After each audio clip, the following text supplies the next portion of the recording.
Hi, Jay. Skip him. Welcome, welcome. How are your days going so far? Let's see, finishing off just a few tech things. And then ready to sit here and chat for a while. Won't be too long today, unfortunately. It's, I meant to wake up a little earlier, but we have an Oblivion stream with Buhneanie starting in about an hour. So I figured we could talk about lore and prime people for that, and then just raid on over.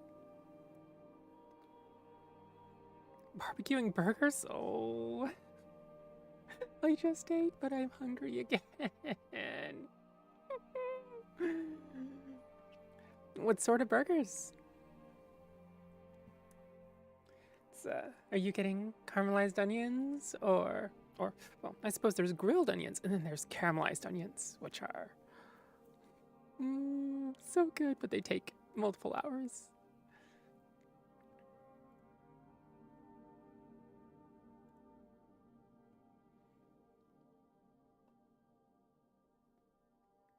Ah! Ah! Hi, Pen. Welcome, welcome. Skip room. We got them in mushrooms too? Ooh, mushrooms are so good. I think, like, in terms of burgers, generally, like, aside from the bun and the meat, some cheese, well caramelized onions, mushrooms, and bacon are my go-to, if and when I can get them.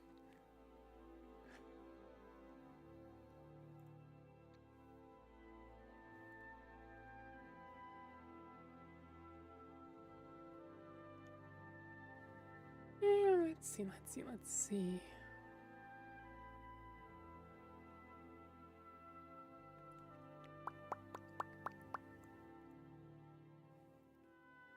Hi, Raven. I like burgers. How's your evening going, Pan? Like lettuce and tomato for feeling fresh? Lettuce is good. Tomatoes, the raw taste of tomatoes is one that I'm not so fond of. It's like I guess it's a sourness there.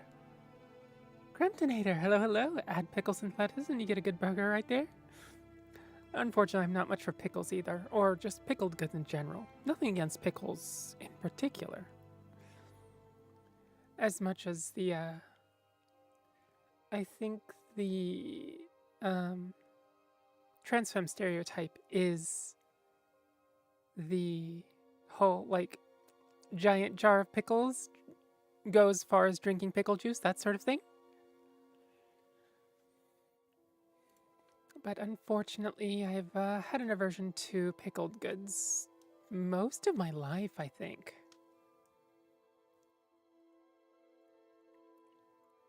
Oh, I forgot to do a thing.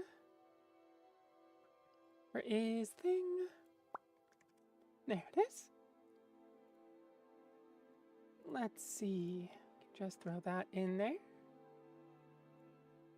Do a one.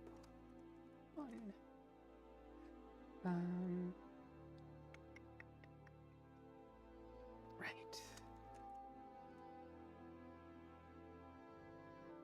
Do that. And then I push that button. There we go, there we go. Okay. Discord's all sorted out. Skip room. Allergic to tomatoes and oranges. Sad. And chocolate, but I eat chocolate anyway.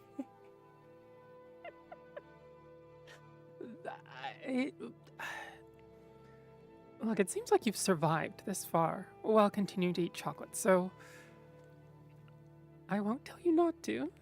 I will just worry a little bit.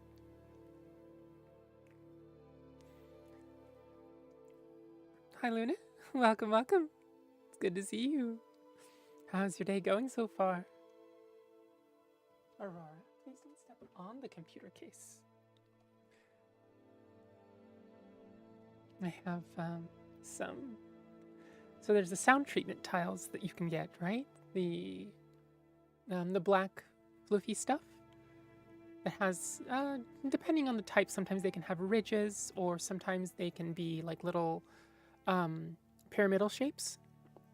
But I have 2 of those flipped over on top of my my computer case, so that, or at least the very top, so that when the cats try to use it as a stepping stool, which they inevitably will, nothing, gets damaged. Nothing goes down into the case. It's already got enough dust without having to worry about dust from kitty paws. Struggling to sleep. Oh dear, oh dear. Today might not be quite as much of a reading stream as it is just a chat about lore stream. But hopefully still you can find some comfort in it.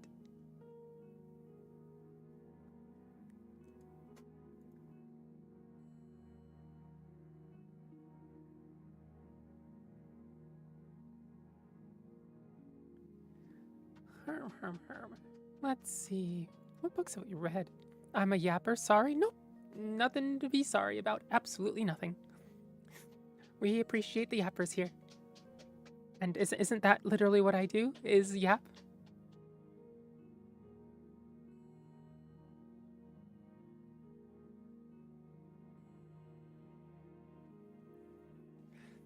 Granted, my yapping generally comes in text form, but I have to go get my books. Where are my books? There they are. Yeah, let's see. Oh yeah, for anybody that didn't get the notification. Oh, I need to do... Okay, Twitch, sorry, I need to do 3 minutes of ads real quick so that the pre-rolls are turned off. I'll see you back then. I'll just be chatting. All right, let's see. We can do that, and there we go. No more pre-rolls. Yeah. I'm gonna go in and eat now and talk to you next time. Oh, all right. Take care. Thanks for stopping by. That's all for now. A sip? Yeah, I can definitely sip, Pan. Thank you.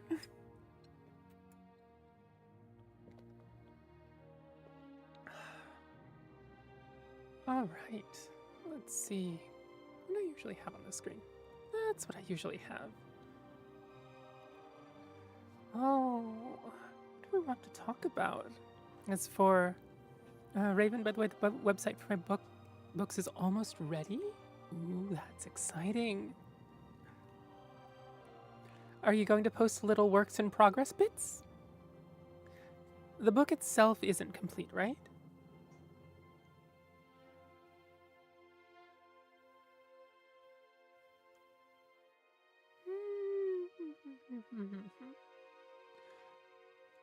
So with Buhneanie, we're going to be playing some more Oblivion. And so the stuff I was hoping to talk about was some Elder Scrolls lore that actually related to Oblivion itself, I suppose. Could be a primer. Some of you might have listened to some of my recordings. A lot of you have already been here in stream while I read all sorts of books. But I think the most important things to know about at the very beginning, I suppose, are the geography and maybe Uriel Septim himself, who is the... I'm sure for anybody who has seen Oblivion trailers, there's the old grandpa with the necklace, right? says close shut the jaws of oblivion. That grandpa. And that is Emperor Uriel Septim VII, who is the last of a long, long line of emperors of the Cyrodiilic Empire, who at this point actually controls a fair bit of space, if memory serves.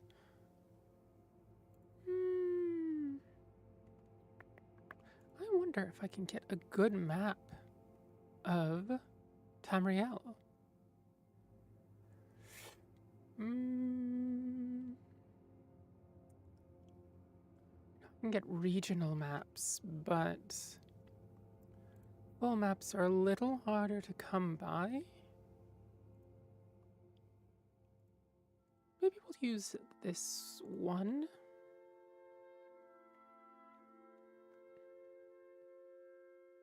Let's see.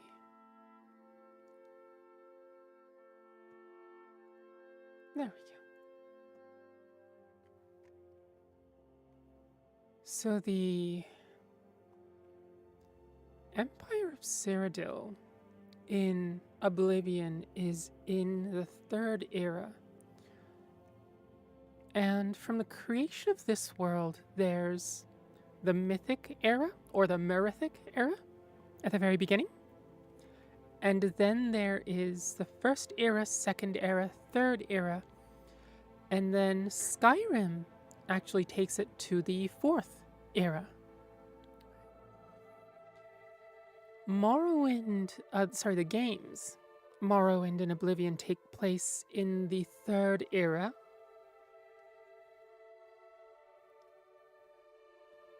The games Elder Scrolls 1 and 2. 1 is Arena, 2 is Daggerfall.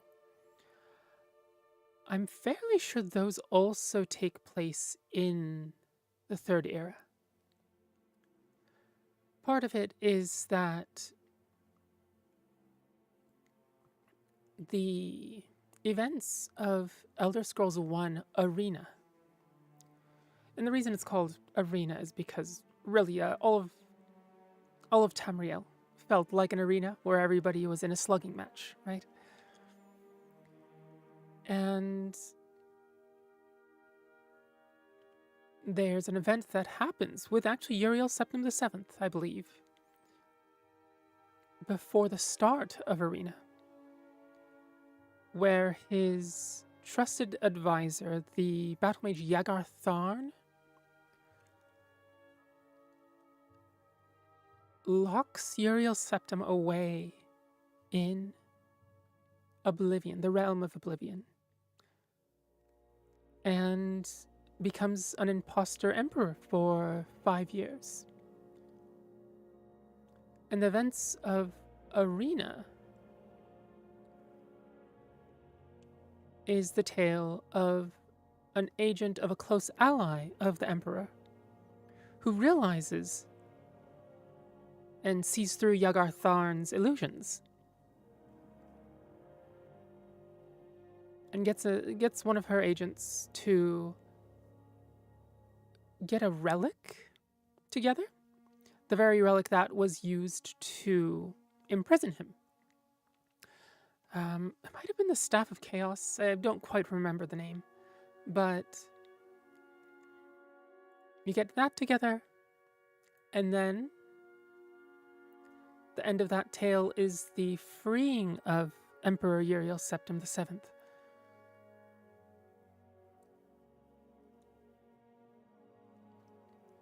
Daggerfall isn't quite so important to Emperor Uriel Septim VII's, or we'll just call him Uriel VII's life. But basically I think there's 6 endings to that game, and Bethesda's way of allowing for all endings to be canon was to say this is called a dragon break. The dragon Akatosh, the time dragon, breaks. Time itself breaks down. And you have 7 parallel timelines that go along, have their own events, and they collapse back together, making all of the events true. And so all endings from Daggerfall are canonical endings. But then from there, Morrowind isn't too important to Oblivion's story, but at the beginning of Oblivion, there is a cult called the Mythic Dawn, right? They worship something called the Daedra. There's Aedra and Daedra. The Aedra helped construct the world. The Daedra realize that helping construct the world actually takes some of their power away from them and puts it in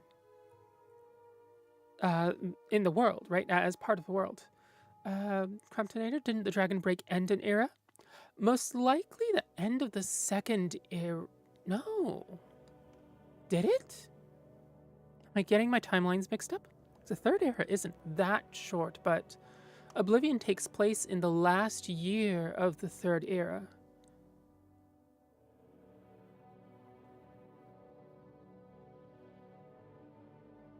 I'm not getting my emperors mixed up, am I?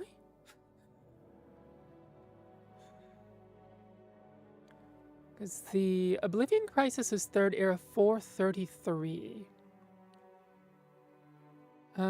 Emperor Uriel Septim the Seventh.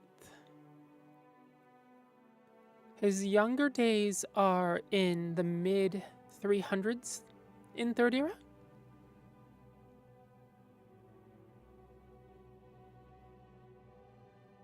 Am I placing the warp in the west in a incorrectly in the timeline?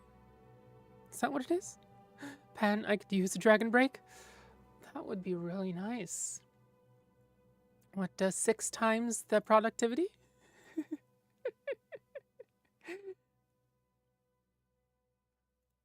I wonder. Can we get...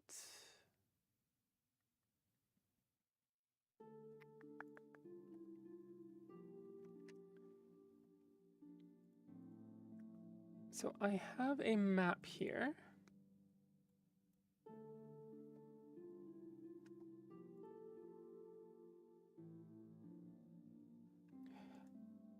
Let's see if I can open this in Paint real quick. And then application, nope, not audio capture.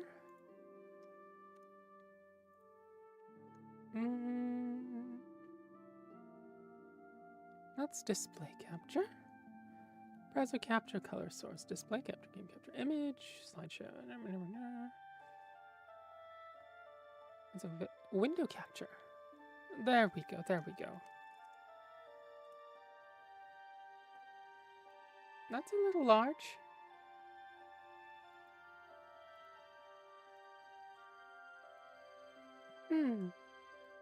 Why isn't Paint capturing correctly?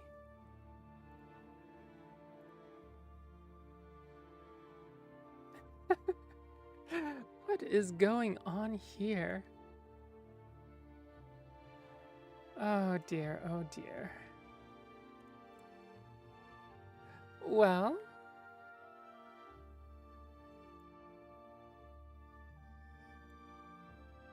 let us just remove that as a source then. And we will open this with something else. I'm being a little insistent about getting the map up because it is fairly important to understanding Tamriel.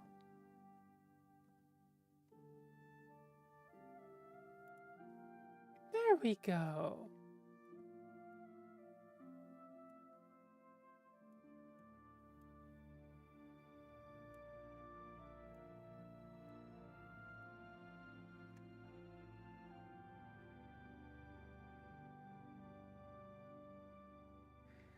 And I can scooch myself over just a little bit. There we go. There we go. All right, so here's the map of Tamriel, right? And here in the middle, here, this center, this is Cyrodiil. So you may have heard of places like Kavach, down here. You may have heard of Coral, Bruma, Cheydinhal, Bravil, and of course the Imperial City, which sits in the middle of this lake. And anybody who's seen the cinematics for like the opening of Oblivion, right, have seen what this Imperial City looks like. It's absolutely gorgeous for the new version, by the way. But this is Cyrodiil. It sits in the middle of the continent, as you can see. Cramptonator, I googled it and I was wrong. Dragonfall was in the 3rd era, 405? That does line up with the timeline.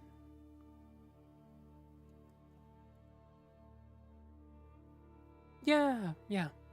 Is that takes place... Restoration, the Miracle of Peace.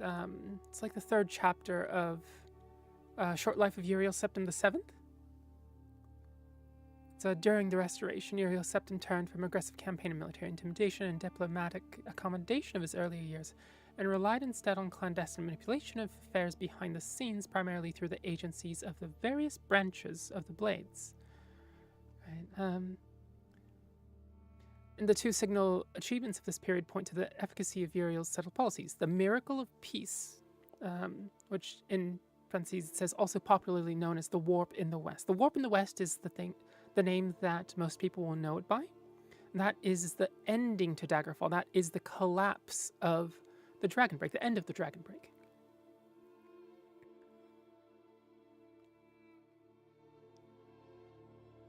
Ooh, got a straight neck. Okay. And... Oh, Aurora, you're sitting on my cables. Here you go.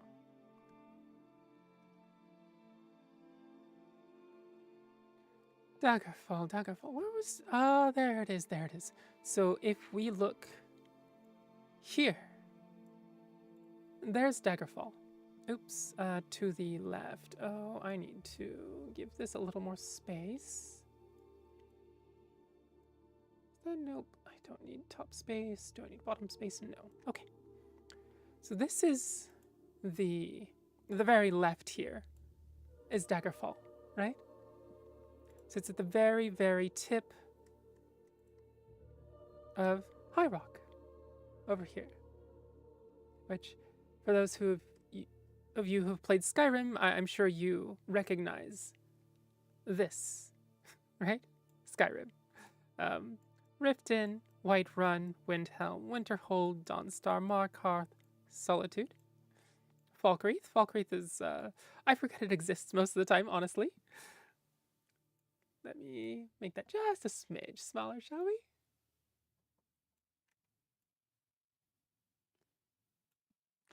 There we go.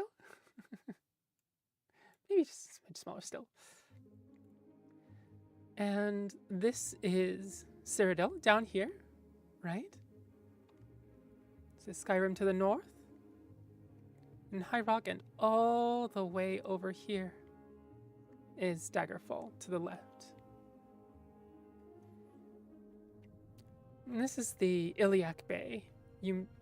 This you may hear mentioned either in Daggerfall or in various bits of lore. Is one of the towers of the world, Adamantia. Is it Adamantia? Is within Iliac Bay here. And also the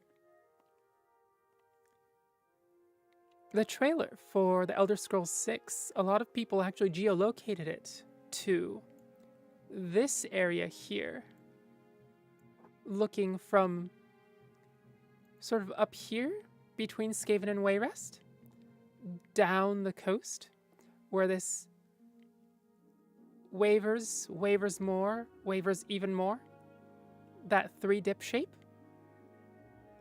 A lot of people seem to agree that that is what we saw in the Elder Scrolls 6 cinematic trailer that came out quite a number of years ago by this point.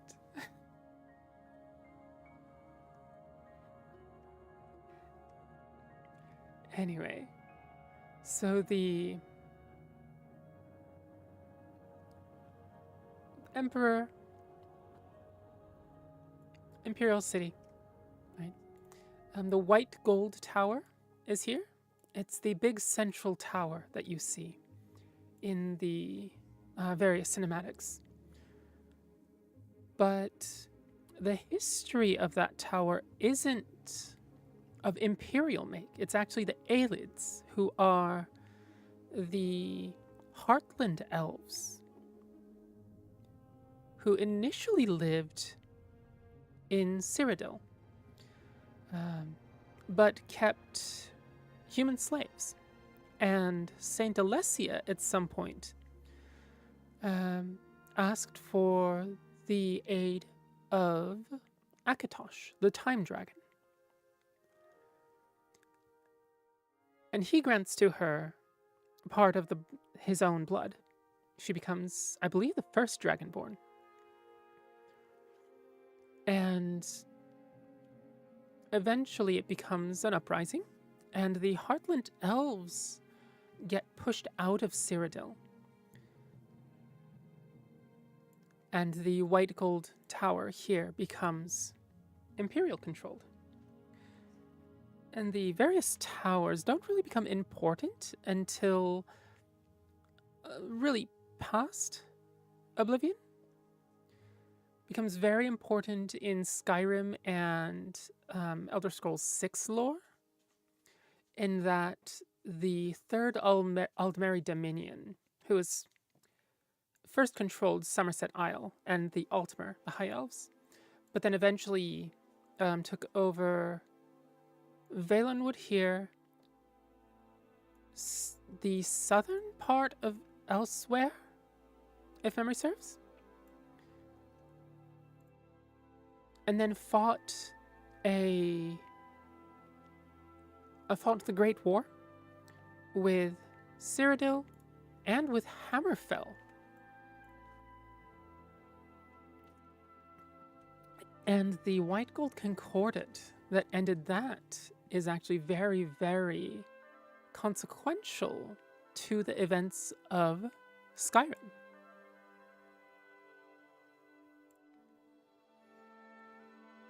The idea is that so to lay the groundwork, the Aldmeri Dominion is a extremist political faction within Somerset Isle and the Altmer. But they came to power after the Oblivion Crisis by taking credit for ending the Oblivion Crisis. Jinx, hello, welcome, welcome. It's good to see you. Just going to chat a little bit about Elder Scrolls lore before the Oblivion stream. How are you doing today? Graham today, a lot closer in time to Oblivion than I thought. Yeah.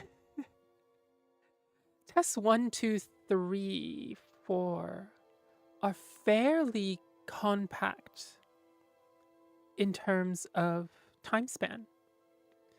I believe they all happen within Uriel VII's lifetime. And then from... Oh, Nobby Mode finally made it to a stream?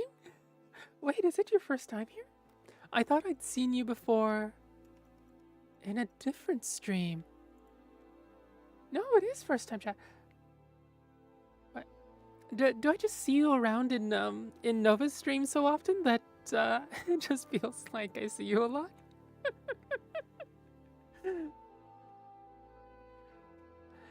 Thank you for coming. Today's not the usual reading stream, but hopefully you still like it.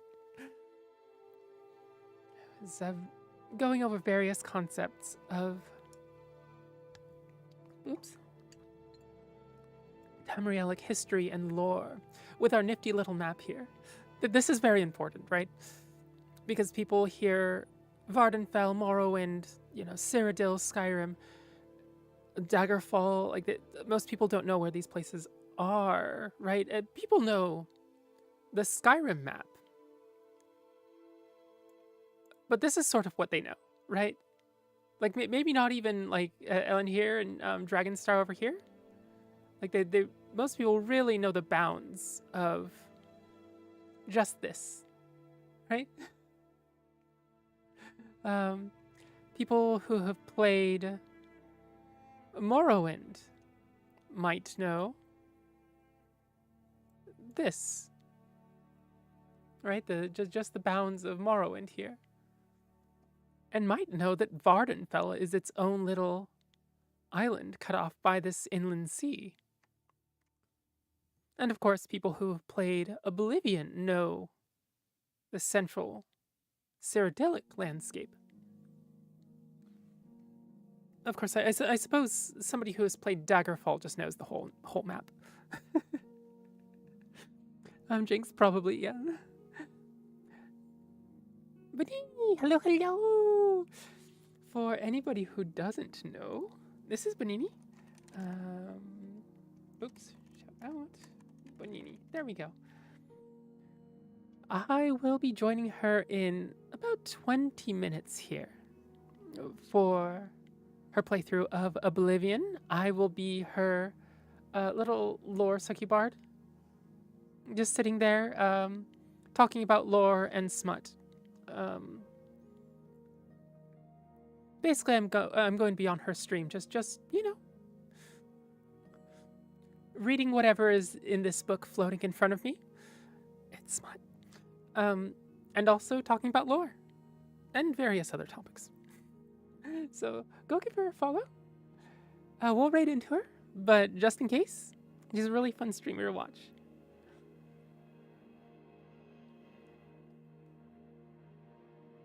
Smut round 2. This is round 3.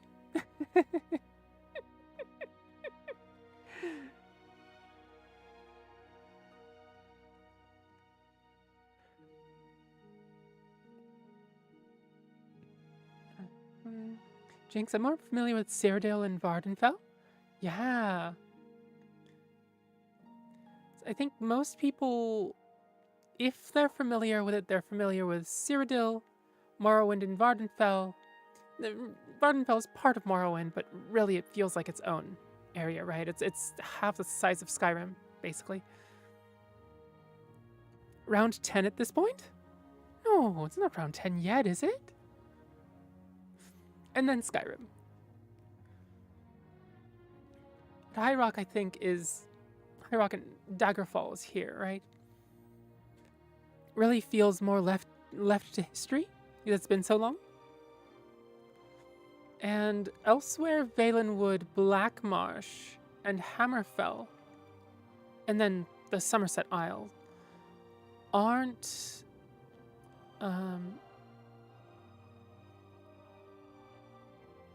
we haven't had games about them yet, aside from the Elder Scrolls Online.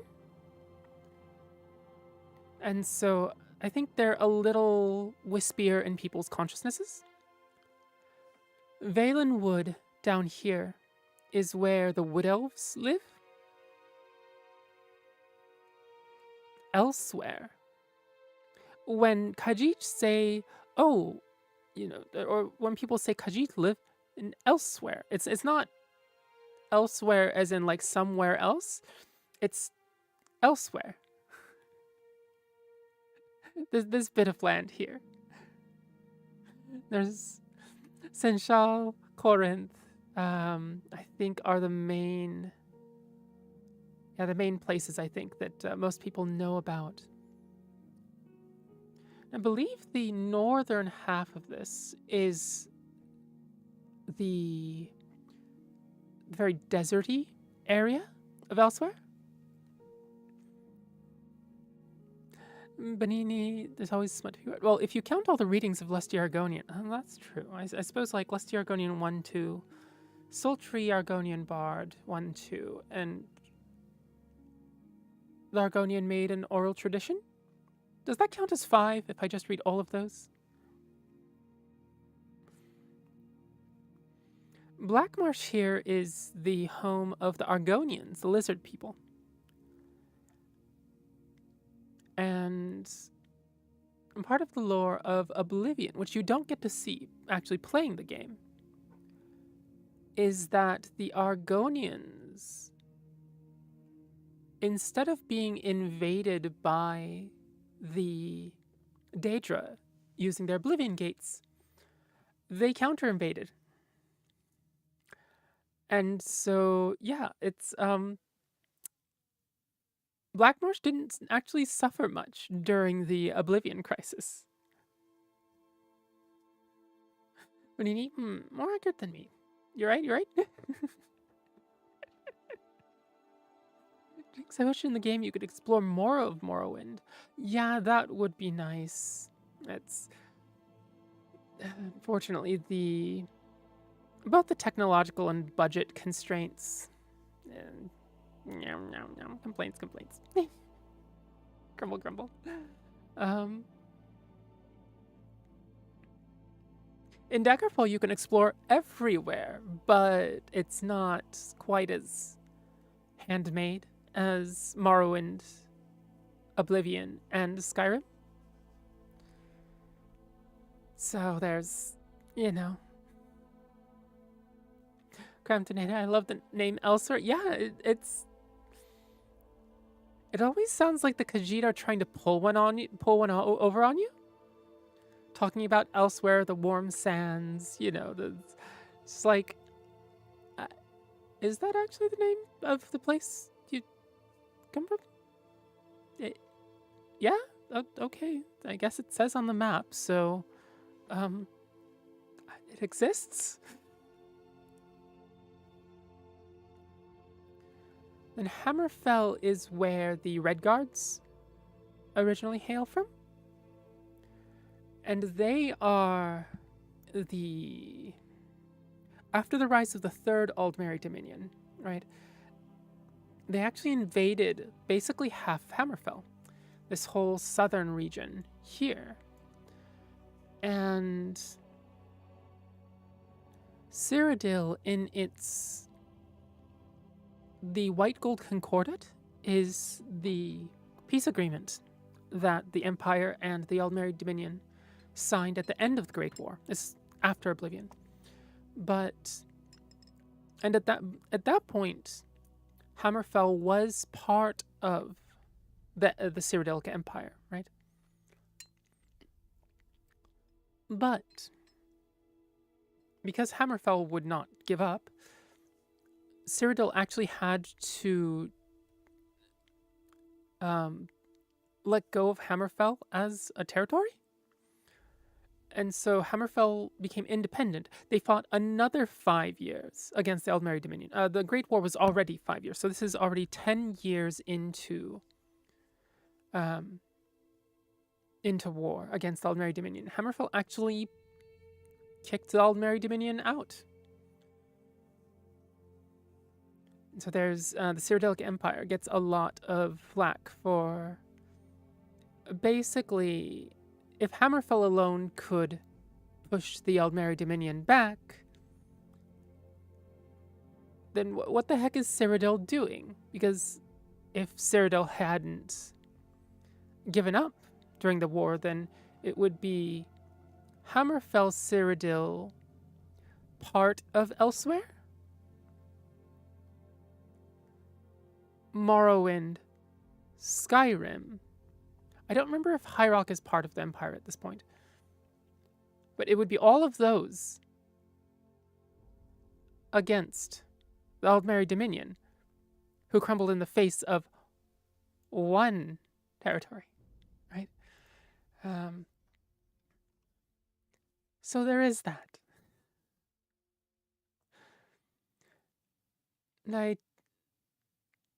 There is a story called Night Falls on Sentinel. I believe it's the very first story on the YouTube channel.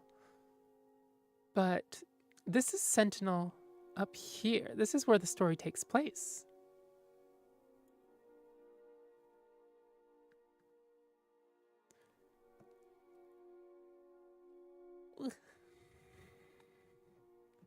The other name I actually recognize is Wayrest here.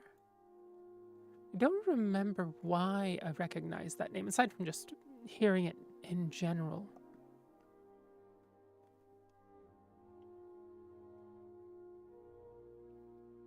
Let me check something real quick.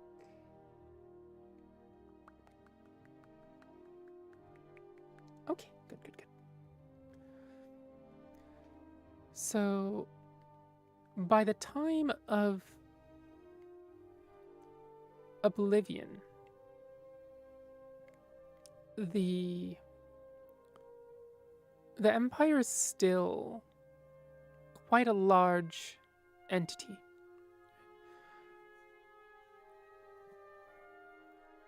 But oh, I just realized, that talking about that would be spoiling Oblivion. So the Elder Scrolls 1 and 2 have taken place. Uriel VII has been imprisoned by his battle mage. His battle mage has been defeated and he's been freed. The warp in the west has happened, and I believe the warp in the west happens. The main things that are affected, I believe it's this area, if memory serves. Or maybe it's more like this.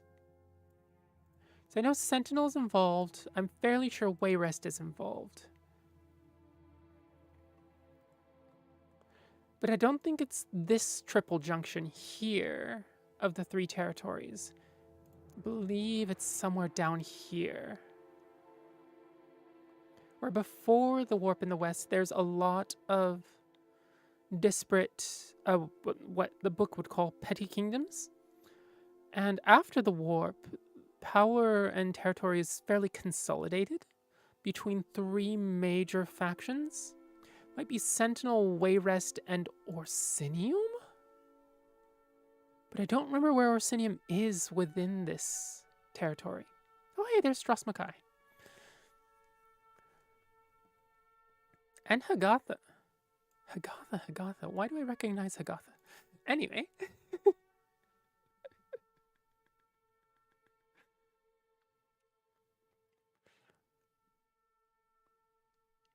And then the Emperor has, I believe, between being freed and the events of Oblivion, Morrowind, the Elder Scrolls 3 Morrowind has happened. The Tribunal, Vivek Sotasil, and one other.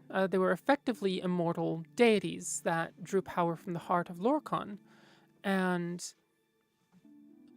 they were the sort of the figureheads of Morrowind. But in the events of the Elder Scrolls 3 Morrowind, the heart of Lorkhan is destroyed. Mount Vardenfell here, or the Red Mountain, as it's more colloquially known, erupts. And Morrowind eventually becomes part of the Empire.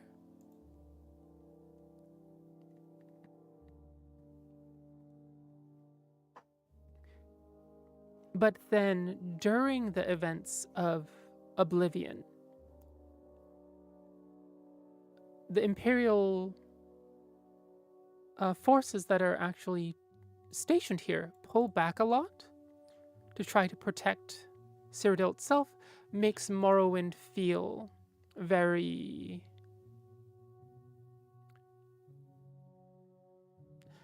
not prioritized, shall we say, because they're going through the Oblivion Crisis too, right?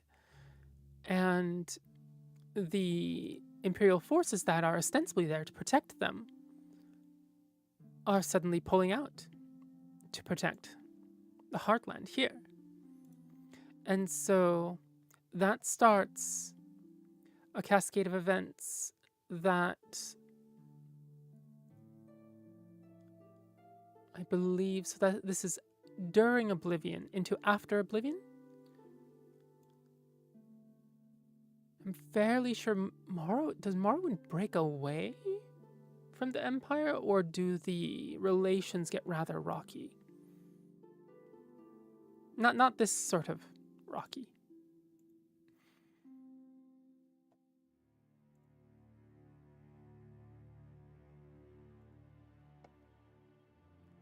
And so by the time of Skyrim, the Cyrodiilic Empire is basically Cyrodiil. It might be Cyrodiil, Morrowind, Skyrim is what remains of the Cyrodiilic Empire. Jinx, that sounds like a failure of the great houses to protect their own people. There is partly that as well. So the great houses are effectively the governmental system that presides over Morrowind in the time of Test 3 Morrowind.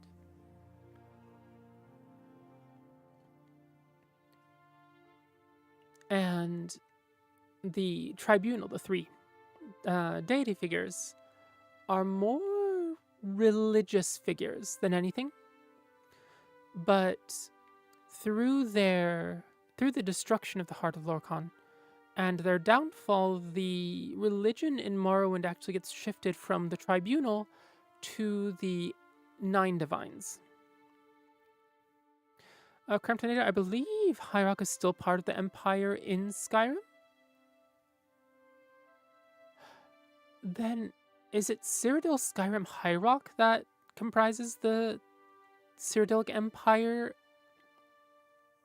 in the 4th Era 201?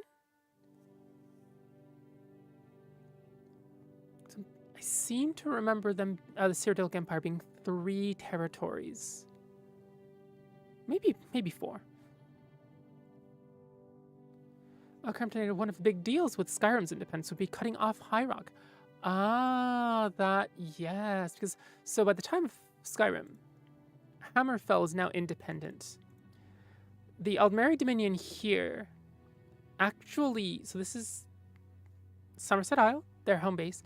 They control this, Valenwood, plus the southern half of Elsewhere. Right? And the White Gold Concordat allows them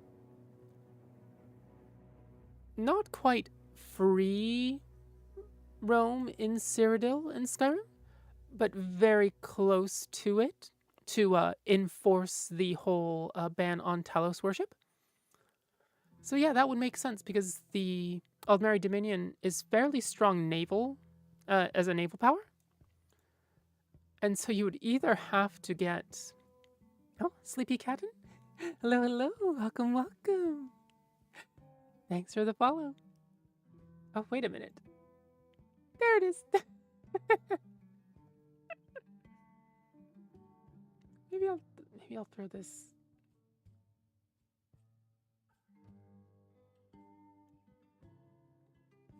Yeah, there we go. Oh, hello, hello. I recognize that face.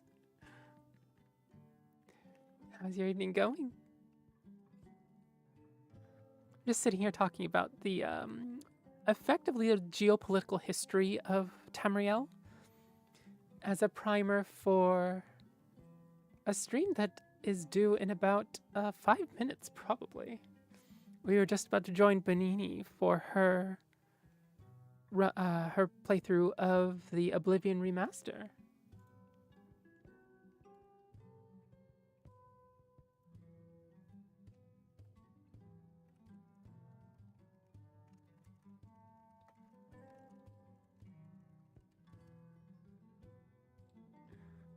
Jinx, they can ban the worship of Talos all they want, won't stop me from worshipping the Nerevarine.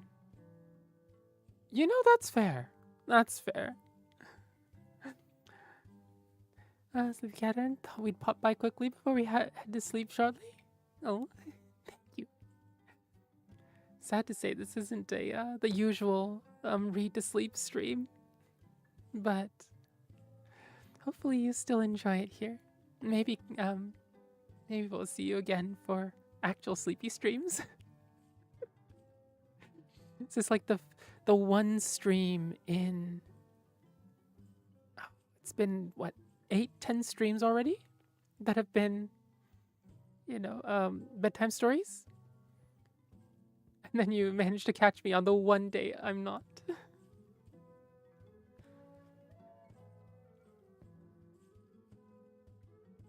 Oh, Siri, your voice is so lovely. Oh, thank you. I'm glad you like it. Constant work in progress. Yeah, so if Skyrim becomes independent here, Hammerfell is independent, which cuts off the land crossing from Cyrodiil, to High Rock. And the naval passage here, I imagine, would be a little more difficult, considering... Oh, thanks, Jinx. Thank you. Would definitely be more fraught. Buhneanie, hey, can you give me 10 minutes? It may be less, but I just have one final adjustment to make. No worries at all. I can keep yapping for a long while still.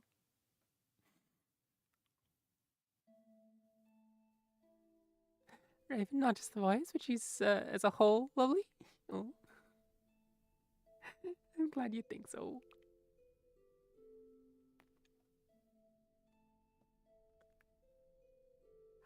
Let's see. What was I thinking?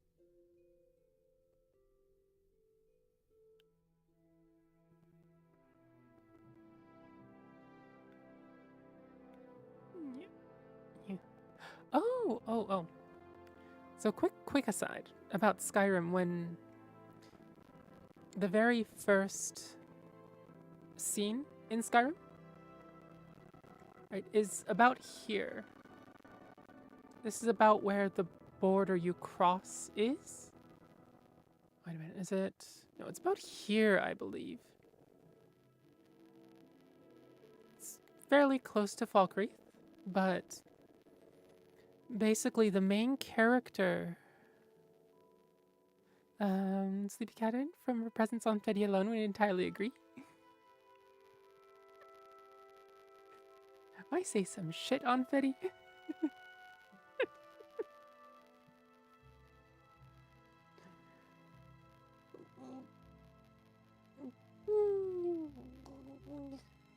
Stretch. Oh, you're finally awake? Yeah, that line happens along this border here between Skyrim and Cyrodiil. And this Bruma here is the, are they counties? I think they're counties. But the main character that we play is actually trying to cross the border from Skyrim into Bruma and gets caught up in an Imperial ambush that takes place against the Stormcloaks in this area and gets just, you know, wrapped up. Heading off now, but wishing you a lovely stream. Hope to catch a full one sometime. Thank you, Catherine. Night-night, sweet dreams.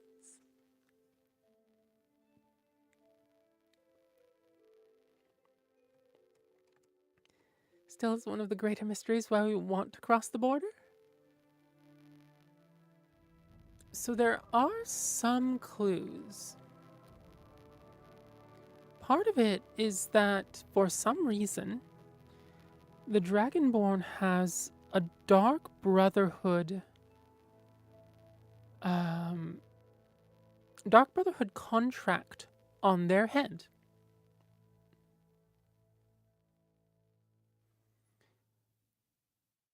while playing through Skyrim, fairly early on, you get a Dark Brotherhood assassin that comes to kill you, right?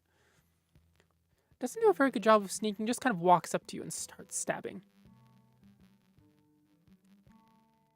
But there is a chance that the Dragonborn knows about the contract and wants to cross over from Skyrim into Cyrodiil, where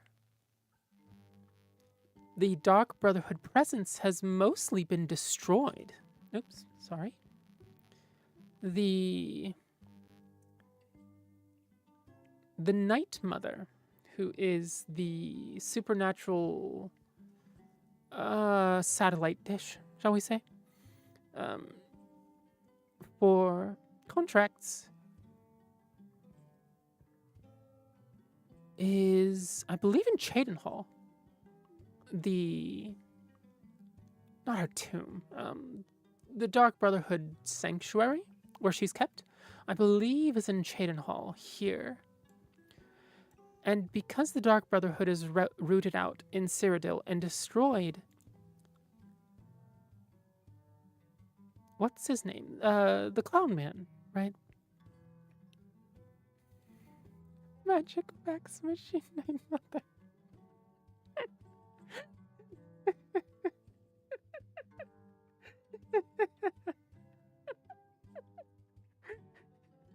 Yes. Undeniably, yes. You do the stabby mutter ritual, and it sends a magical fax to the Night Mother, and then the Night Mother tells the listener, the only person who can hear her voice, about the contract, and then the contract gets passed down to the peons. But when the Cheydinhal Sanctuary is destroyed,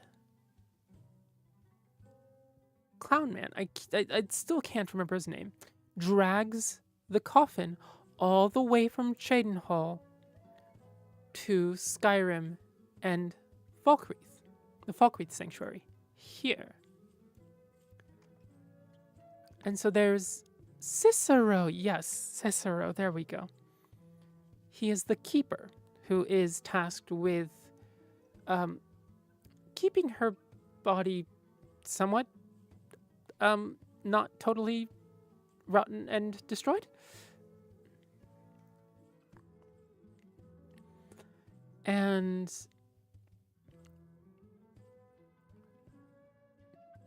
that's still a fairly long trek, right? This is from Cheydinhal to Falkreath here. And that's more than half the span of Skyrim. It's like this wide. So 2/3 the horizontal span of Skyrim. So there's a chance that our Dragonborn is actually running away from that contract into Cyrodiil, where the Dark Brotherhood have much less power to operate. And potentially even into Hammerfell,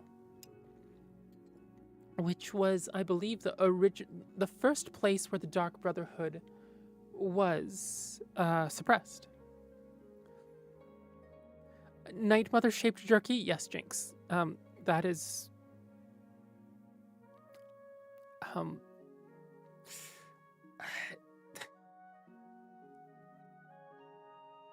It's effectively what's happened. It's a little old. The fact that she's not dust, the fact that she's jerky instead of dust, is probably thanks to there being a keeper. I'm sure Cicero is just the last in a fairly long line of keepers that go back, gods, an era, at least? I believe the Dark Brotherhood... So the Morag Tong is the... not etymological, but organizational roots of the Dark Brotherhood. The Dark Brotherhood is... they're kind of like the Protestants.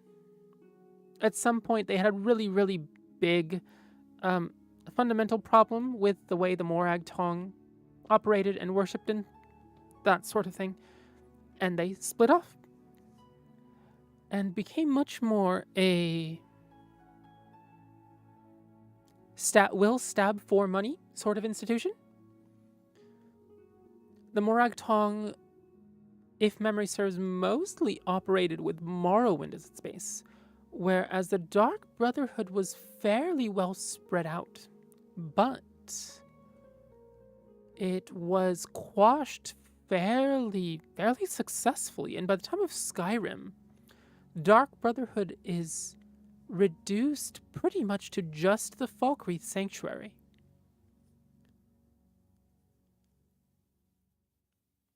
And I suppose after the events of Skyrim, insert spoilers here. Redacted.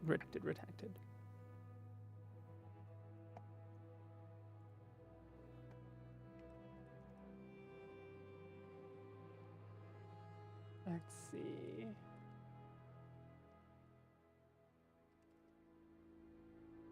There we go. The Morag Tong was more government sanctioned. It was. Although the Dark Brotherhood had, well, the Morag Tong was definitely more government sanctioned, and it's interesting because I believe the Morag Tong was more not just government sanctioned, but a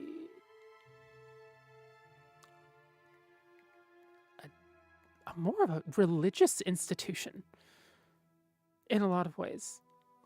Whereas the Dark Brotherhood focused a little more on the financial side.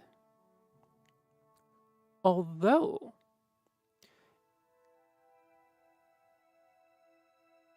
well, in Oblivion, in Cyrodiil, when the Cyrodiil Dark Brotherhood was still going, it was still a fairly religious institution. They worship Sithis. There's the tenants, right? With Falkreath in Skyrim, much less so. That's broken down horribly, and that's part of Cicero's issue with it, right? Is that the Skyrim arm of the Dark Brotherhood has completely forgotten its institutional roots. Whatever her name is, that's head of the Falkreath Sanctuary, treats it more like just some stabby family than as an institution that worships and is based on the worship of Sithis. Like, that's the whole point for the killing. Astrid, yes, Astrid. May she crisp in peace.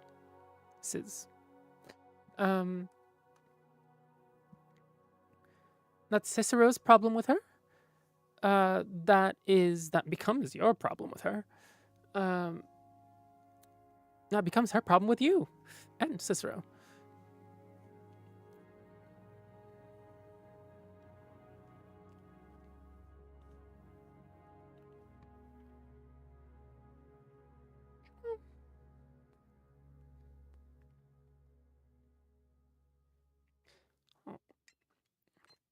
Oh, more importantly, how does my boy Lokir of Rorikstead fit into the theory?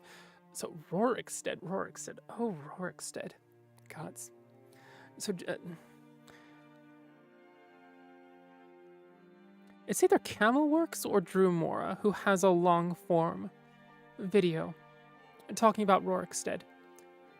Really interesting. Listen to it. Basically, there are old traditional songs of Skyrim that should date back eras that talk about Rorikstead. But if you talk to Rorik of Rorikstead circa 4th era 201 in Skyrim, he will say that he came back from the Great War, which was 4th era 174 or 179, and established Rorikstead. Beyond that, there are very good hints that LemonStxDesign has really consistently good agricultural yields by sacrificing the fertility of their fertile mothers, which is its own whole thing. But Lokir, I actually don't remember how Lokir fits into the theory. I imagine he would be also... well, which way was he headed? I'd imagine if he's from LemonStxDesign, then he would be going from Skyrim into Cyrodiil? Or is he going the other way around?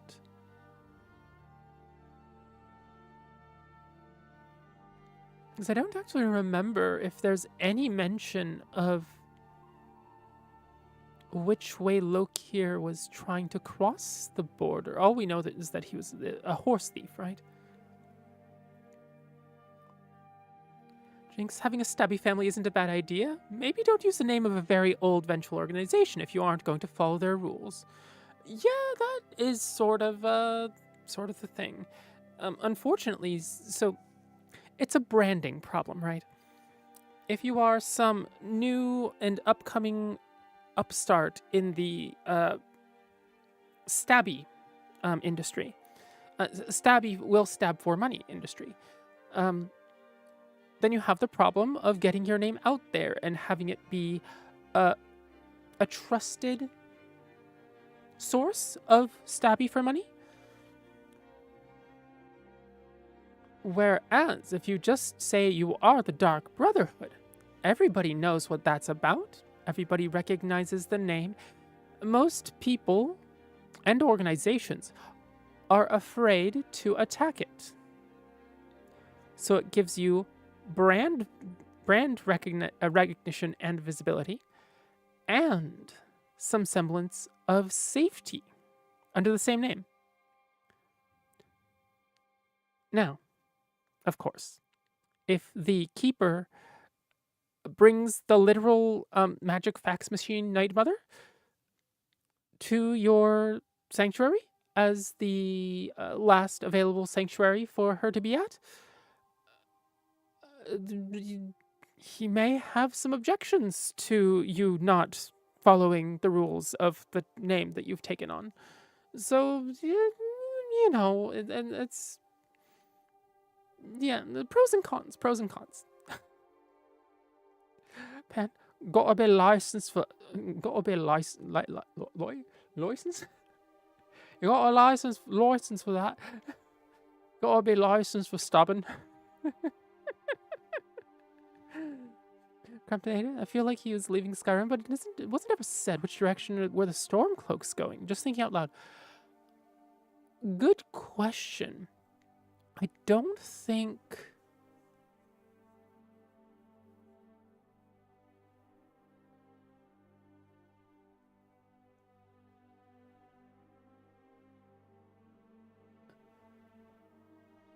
the part of it is that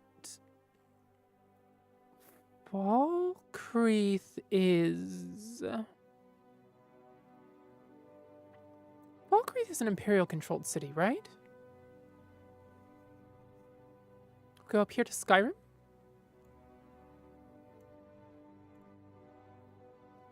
Like, this is the crossing point here. Riften, Windhelm, Winterhold, Dawnstar, I believe. This is very much Stormcloak controlled. This is sort of neutral territory. And this is more Imperial controlled. I'm wondering if it was troop movements to cut off reinforcements this way? Because now that Hammerfell's independent, they can't just go tromping through Hammerfell. The other thing is that I don't know how many crossings there are over this way. I know this goes fairly high mountains from the Markarth Plains here, or the Markarth Marshes, I should say, into, well, high rock.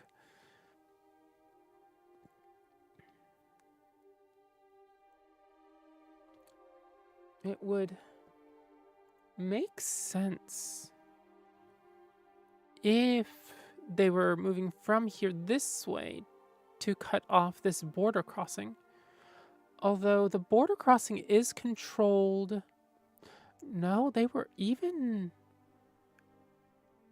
You start off south of Helgen, don't you? And Helgen is that border crossing strong point that's here. And you start even closer to the border. Good question. I wonder what the Stormcloaks were thinking of doing. Or why they were, if it wasn't an operation in this area, if they were just trying to pass through the area for some reason. Which sounds weird. I know... What's his face of the Stormcloaks? The head of the Stormcloaks has been in solitude here. Killed Hiking Torig at that time. And perhaps made his... Well, he's going to run. It would just be easier to go along the coast here to Windhelm, or by sea to Windhelm. It was a smaller group. It was, wasn't it? And even if we consider that Skyrim very much... each person, each building in a city, they're all representative of much more per unit.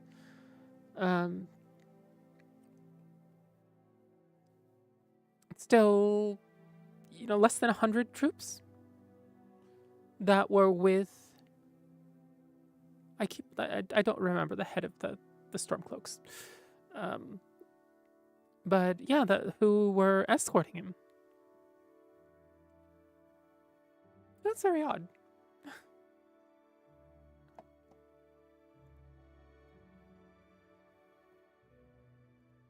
Let's see. I want to check something real quick here.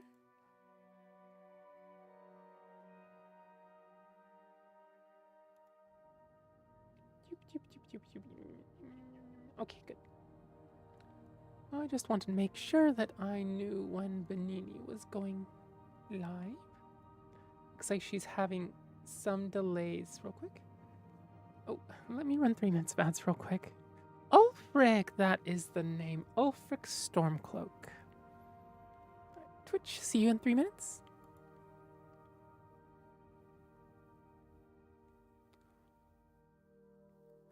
Almost there, sorry y'all. No worries, Buhneanie, no worries. Like I said, I can yak for a while.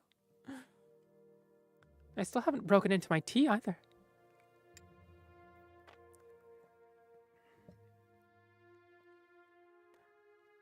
But Oblivion. So this is the Imperial City. Coral, Skingrad, Kvatch, Anvil, Bruma, Cheydinhal, Bravil. This is the Buhneanie Valley, of course. These are the main cities. There is one more here, but I believe in Oblivion, it's actually just an outpost, whereas in Elder Scrolls Online, which takes place an age or two earlier, there is actually a bustling trade city here. Which makes sense. This would be a, there aren't really any major border cities here, right? And so it makes sense that right here, just fairly central to this border crossing, would be a major trading hub.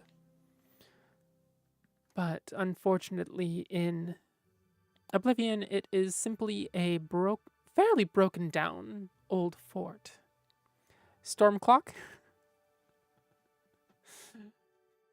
Is that where the what do you call it? The alarm, it just summons a storm. Wake up. Thunderbolts and lightning. Very, very frightening.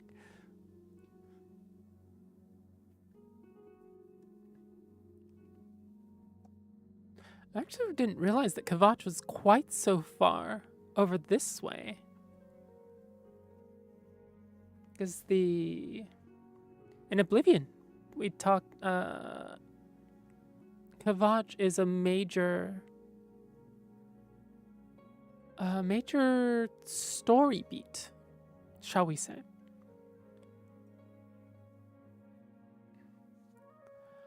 Although I'm really curious to see what Bravil looks like in the remaster. I'm also curious to see what it looks like in Sky Oblivion. Oops.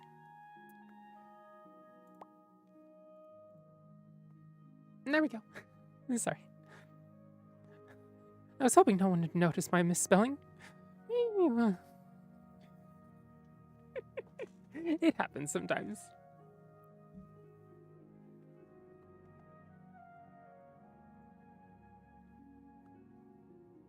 Oh, let me stretch real quick. Oh, it feels like my meds make me a little sleepy, especially in the first hour or two.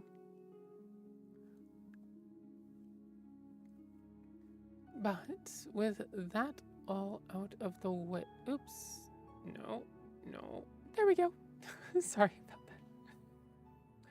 Does the storm clock, does the storm clock play the Song of Storms when it chimes? That would be... It just keeps on getting faster and faster and faster until you actually turn off the storm clock alarm. Boke? Oh, is it time? Is it time? Ulfric Stormclog. There's also a Ulfric Storm redacted. Yeah?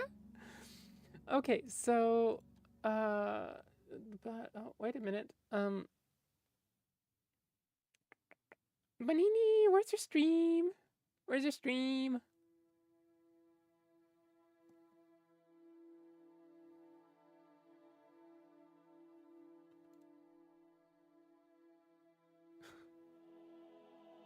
Key mash.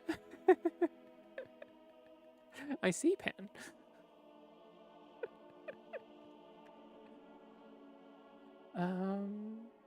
Just do that with the map.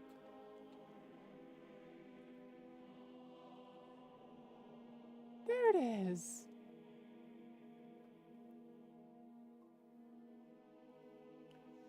So we are going to... for the YouTube folks out there, go ahead and join us there.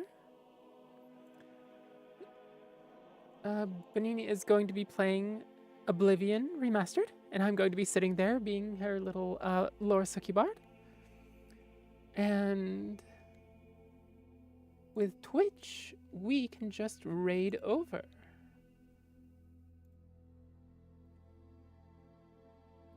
Where is Buhneanie? There we go.